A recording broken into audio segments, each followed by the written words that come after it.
తాకట్లో ఉన్న మీ బంగారాన్ని విడిపించి ఆ రోజు ఆన్లైన్ రేటుకి కొంటాం. Sharma gold company. నమస్కారం, సుమన్ టీవీకి స్వాగతం. మార్చి నెల ద్వాదశ రాశుల వారికి ఏ రకంగా ఉండబోతుంది, గ్రహ స్థితిగతులు ఎలా ఉన్నాయి, ఎటువంటి ఫలితాలను ఇస్తున్నాయి, ఎటువంటి పరిహారాలను వీళ్ళు పాటించుకోవాలి, ఈ అంశాలన్నీ తెలియజేసేందుకు మనతో పాటు ఉన్నారు ప్రముఖ జ్యోతిష్య రత్న, జ్యోతిష్య చక్ర వైభవ నిపుణ డాక్టర్ రాళ్లపల్లి రవికుమార్ గారు. గురుగారు నమస్కారం. నమస్కారం. గురుగారు, ద్వాదశ రాశుల వారికి ఈ మార్చి నెల ఎలా ఉండబోతుందో తెలుసుకునే ముందు నవగ్రహాల స్థితిగతులు ఎలా ఉన్నాయి, ఎలాంటి ఫలితాలను అందిస్తున్నాయి?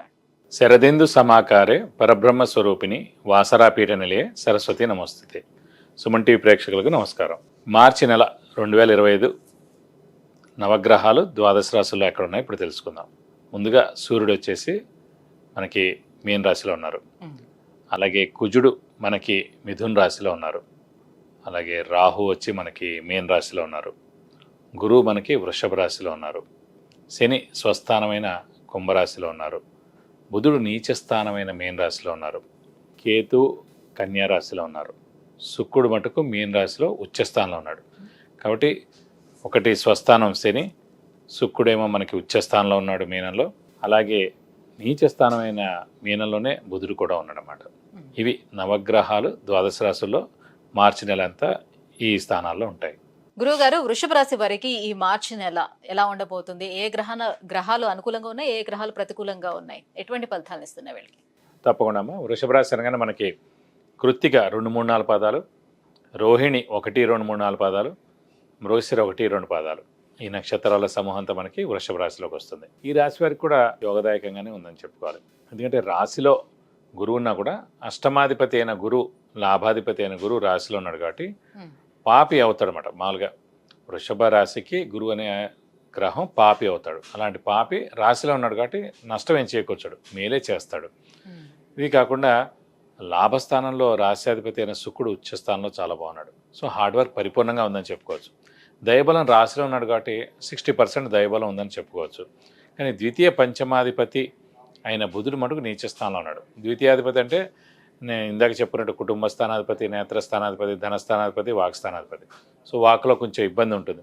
అంటే మనం మాట్లాడే మాటలు ఏదైతేనో ఈ నెలలు కూడా అది వేరే వాళ్ళకి వేరేగా అనిపించడం, వాళ్ళు నొచ్చుకోవడం, వాళ్ళు మళ్ళీ తిరిగి ఏదైనా అనడం, ఇలాంటివి జరిగేందుకు అవకాశం ఉంది. అలాగే ధనస్థానాధిపతి కూడా బుధుడే అయ్యాడు వృషభ రాశికి. సో ఈ బుధుడు వాక్స్థానాధిపతి కూడా అయ్యాడు. వాక్ జాగ్రత్తగా చూసుకోవడం, ఎందుకంటే మనం మాట్లాడే మాటలు అవతల వాళ్ళని నొప్పించేలా ఉంటాయన్నమాట.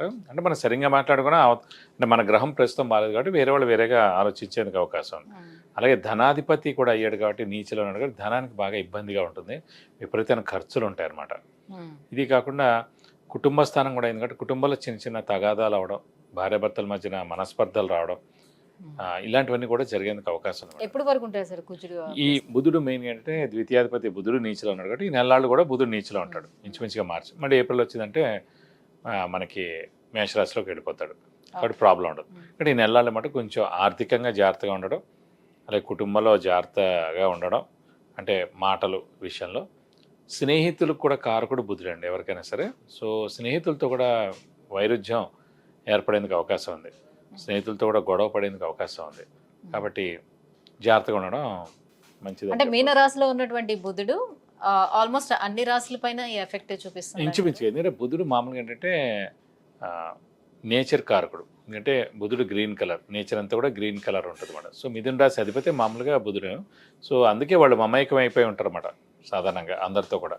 కాబట్టి ప్రస్తుతం ఆ రాశి అధిపతి నీచలో ఉన్నాడు కాబట్టి మనకి వ్యాపారాలన్నీ కూడా నష్టాలు చవి చూడడం మీద మనకి మార్చి నెలంతా. ఎందుకంటే బుధుడు మెయిన్ కారకుడు, అలాంటి వాడిని ఇచ్చడం వ్యాపారాలని సాధారణంగా చాలా నష్టాలు చేకూర్చడం. అలాగే సెన్సెక్స్ అనుకోండి, షేర్స్ అనుకోండి, ఇవన్నీ కూడా చాలా నష్టాల్లో ఉంటాయన్నమాట. సో ఆర్థికంగా కూడా ఆర్థిక వ్యవస్థ కూడా కుదేలయ్యేందుకు కూడా అవకాశం ఉంటుంది అన్నమాట. ప్రతి ఏడాదికి ఒక నెలలు మటుకు మనకి బుధుడు నీచలో ఉంటాడు. సో ఆ నెలల మటుకు షేర్స్ స్పెక్యులేషన్ జోలికి వెళ్ళకూడదు, ఆర్థిక లావాదేవీలు చేయకూడదు, షూరిటీస్ పెట్టకూడదు, డబ్బులు ఇచ్చిపుచ్చుకోవడాలు చేసుకోకూడదు. అంటే పగడ్బందీగా చేసుకుంటే పర్లేదు, లేదంటే కనుక ఇబ్బందులు ఎదుర్కొనేందుకు అవకాశాలు ఎక్కువగా. మరి ఉద్యోగస్తులకి ఎలా ఉంటుంది సార్? ఉద్యోగస్తులకి ఏంటంటే ప్రస్తుతం భాగ్యస్థానంలోనే శని ఉన్నాడు కాబట్టి, శని స్వస్థానం అయ్యాడు కాబట్టి, శని వృత్తికారకుడు, ఉద్యోగకారకుడు, ప్రొఫెషన్ కారకుడు అయ్యాడు కాబట్టి, మిథున రాశి అధిపతి బుధుడు శని మిత్రులు కాబట్టి ఉద్యోగస్తుల మటుకు పట్టిందల్లా బంగారం చెప్పుకోవచ్చు. నిరుద్యోగులకు ఉద్యోగం రావడం, ఉద్యోగస్తులు ప్రమోషన్స్ రావడం, వాళ్ళు మంచి అంటే వాళ్ళు ఫారెన్ టూర్ కానీ విజిట్స్ కానీ అసైన్మెంట్స్ రావడం ఇలాంటివి కూడా జరిగేందుకు అవకాశాలు ఉన్నాయి. కాబట్టి మిథున రాశి మటుకు ఉద్యోగస్తులకి చాలా బాగుందని చెప్పుకోవాలి. ఇంకా ఫైనాన్షియల్ పరంగా చూసుకుంటే ఎట్లా ఉంటుంది వీళ్ళకి? ఆర్థికంగా మనం చెప్పుకున్నాం కదండి, ముఖ్యంగా బుధుడు నీచలో ఉన్నాడు కాబట్టి డబ్బు నష్టం చాలా జరిగేందుకు అవకాశం ఉందన్నమాట. ఆర్థిక నష్టం జరిగేందుకు అవకాశం ఉంది. కాబట్టి ఫైనాన్స్ విషయంలో మటుకు ఆచితూచి మెలగడం ఇంపార్టెంట్. డబ్బులు ఇచ్చినా కూడా జాగ్రత్తగా చూసి ఇవ్వాలి. అలాగే అప్పులు కూడా పెరుగుతాయి, అప్పులు కూడా చేయాల్సిన పరిస్థితి వస్తుంది అన్నమాట. ఎందుకంటే ద్వితీయాధిపతి నీచలో ఉన్నా అంటే మనం చాలా జాగ్రత్తగా ఉండాలి ఆర్థిక విషయంలో మటుకు. కాబట్టి కొంచెం ఆచితూచి మెలిగితే ఈ నెలలాళ్ళు ఆర్థిక విషయంలో తర్వాత అన్ని విధాలు కూడా బాగానే ఉంటుంది. గురుగారు, మరి వృషభ రాశి వారు ఈ ఆర్థిక నష్టాల నుంచి బయటపడడానికి ఈ బుధుడు నీచంలో ఉన్నాడు కాబట్టి సో ఎటువంటి పరిహారాలను పాటించుకుంటే వీళ్ళకి యోగదాయకంగా ఉంటుంది? సాధారణంగా అంటే బుధుడు మెయిన్గా వ్యాపార కారకుడు, కొంచెం ఆర్థికంగా కూడా కారకుడు, స్నేహితులు కూడా కారకుడు, అలాగే క్రియేటివిటీ, ఇంటెలిజెన్స్, లాజిక్ కూడా కారకుడు. ఇవన్నిటి కారకత్వం ఇదే అండి. కాబట్టి అలాంటి బుధుడు నీచిలో ఉన్నాడు కాబట్టి ఈ నెలలాళ్ళు కూడా ఈ నీచత్వం అయిపోయేదాకా ప్రతి బుధవారం ఉపవాసం ఉంటే చాలా మంచిది. మెయిన్గా first and foremost thing. Second వచ్చేసి సాధారణంగా వృషభ రాశి వారికి ఇష్టమైన దేవుడు వినాయకుడు, వెంకటేశ్వర స్వామి. ఎందుకంటే పంచమాధిపతి ఎవరైతే అవుతారో మన రాశి నుంచి కానీ లగ్నం నుంచి కానీ ఆ దేవుడిని ఎక్కువగా ఆరాధిస్తాం. ఆ దేవుడు మనకి లక్ చేకూరుస్తారన్నమాట. కాబట్టి వినాయకుడు కానీ వెంకటేశ్వర స్వామి కానీ ఎక్కువగా ఆరాధిస్తే కూడా మనకి చాలా మంచి జరుగుతుంది. బుధవారం రోజున ప్రతి బుధవారం రోజున మనం వినాయకుడు టెంపుల్కి వెళ్ళి లేదంటే వెంకటేశ్వర స్వామి టెంపుల్కి వెళ్ళి 41 ప్రదక్షిణాలు చేస్తే చాలా మంచిది. లేదంటే ప్రతిరోజు కూడా వినాయకుడు అష్టోత్తరం లేదంటే వెంకటేశ్వర స్వామి అష్టోత్తరం చదివితే కూడా మీకు అన్ని విధాలా మంచి చేకూరుతుంది. విద్య, ఉద్యోగం, వివాహం, వాహనం, ఆరోగ్యం, ఐశ్వర్యం వీటన్నిటి గురించి తెలుసుకోవాలంటే కింద స్క్రోల్ అవుతున్నటువంటి నెంబర్లకి కాల్ చేసి గురుగారి అపాయింట్మెంట్ పొందవచ్చు. గురుగారు, వృషభ రాశి వారికి మార్చి మాసం ఎలా ఉండబోతుంది, ఎలాంటి పరిహారాలని పాటించుకుంటే మరింత యోగదాయకంగా ఉండబోతుంది, ఈ విషయాలన్నీ కూడా తెలియజేసినందుకు ధన్యవాదాలండి. నమస్కారం.